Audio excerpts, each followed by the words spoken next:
सबको जय मसीह की। कभी चुप ना हो, कभी चुप ना हो। आज का मेरा ये टॉपिक है। परमेश्वर का वचन कहता है भजन संहिता 30:12 में, ताकि मेरी आत्मा तेरा भजन गाती रहे और कभी चुप ना हो। हे मेरे परमेश्वर यहोवा, मैं सर्वदा तेरे धन्यवाद करता रहूं। तो मैं सोच रहा था, ज़्यादातर हमें चुप रहने में भलाई होती है और कहते हैं कि चुप रहने से मूर्ख भी बुद्धिमान बन जाता है। तो किन चीज़ों में हमें चुप रहने की ज़रूरत है? किसी का दिल दुखाने वाली बातें नहीं करनी, गाली नहीं देना, श्राप नहीं देना, किसी को नीचा नहीं गिराना, किसी को बुरे शब्द नहीं कहने जो उसके दिल को तोड़ने वाले हो।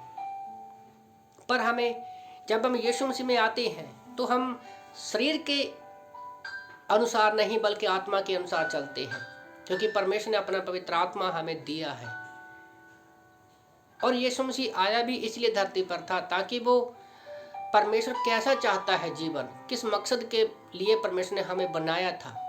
वो चाहता था कि आदम हवा उसके साथ संगति करें, वो कभी भी चुप ना हो। यशायाह की किताब में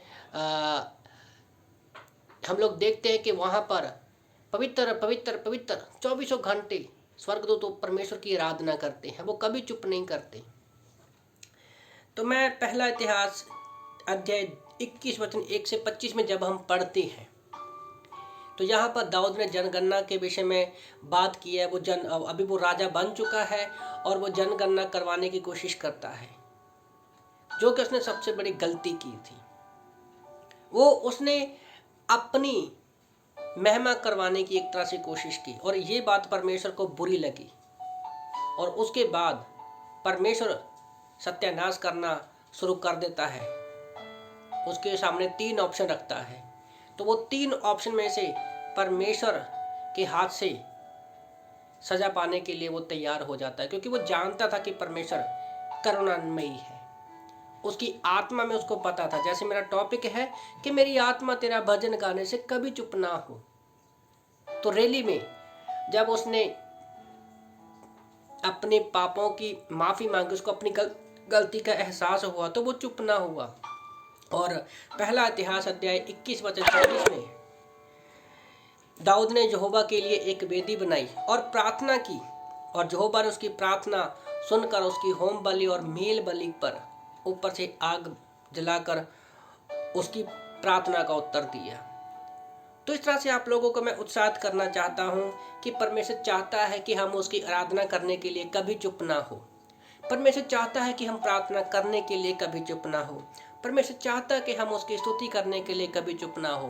प्रभु चाहता है कि हम चर्च जाने से कभी चुप ना हो। प्रभु कहता है कि हम सुसमाचार सुनाने से कभी भी हम लोग चुप ना हो। दाऊद परमेश्वर के मन के अनुसार था और वे कभी भी चुप नहीं भी रहा। हम जब ज़्यादातर भजन संहिताओं को पढ़ते हैं तो हम देखते हैं कि परमेश्वर कैसे अपने दिल की बात बताने से कभी चुप नहीं होता। तो इस छोटे से मैसेज के द्वारा मैं आप लोगों को उत्साहित करना चाहता हूं कि हो सकता है कि आप बहुत सारी बीमारियों, परेशानियों के कारण चिंताओं में है, परेशानियों में है। शायद आप परमेश्वर के पास कुछ भी बोलने से डरते हो, तो आज आपके पास एक मौका है। वो कहता है कि कभी चुप ना हो।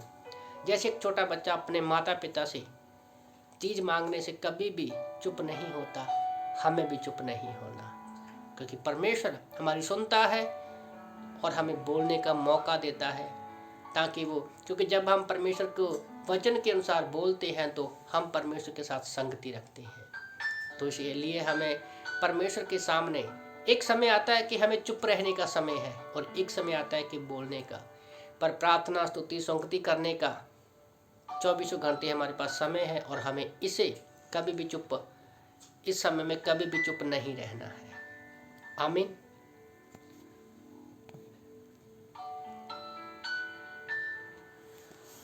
प्रभु का वचन ये भी कहता है कि जब हम वचन में, प्रार्थना में चलते हैं, परमेश्वर हमारे लिए भी कभी चुप नहीं होता। रैली में वो हमारी सहायता करने के लिए, मदद करने के लिए सर्वदा तैयार रहता है।